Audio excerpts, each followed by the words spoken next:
You think I'll let you zone?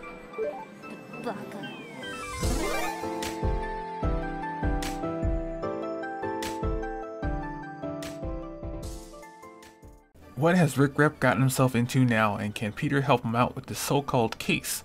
We open up with the Recollector in Peter's apartment saying that he owes him while deciding to use Peter's friend as collateral damage. Peter listens to one of Rek-Rap's stories on how he fought Kraken the Hunter and that he wanted to marry Rek-Rap. Kraken says he's not a sadist, but he isn't gonna be Mr. Rap either. Rek-Rap tells Tentacle Boy the net he was in had the strength to hold 10 tunas, but he has the strength of like 13 and breaks free. After beating Kraken, a man appears and turns into a monster, then eats Kraken. But who could that be?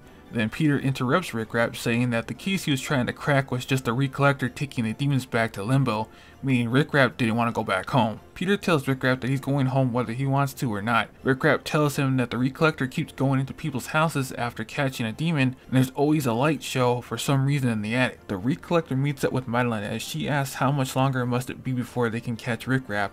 And the Recollector says not much longer as they can get info from a friend, but she says don't get your job mixed up. Rek-Rap tells Spider-Man if they are going to crack the case then they'll need to wear matching disguises, but Spidey doesn't want to because the Repo Demon is only doing its job and Rek-Rap just doesn't want to go back home. Rek-Rap brings up the flashing lights again in the attic. After that, Peter gets back to his apartment and sees that it was broken into.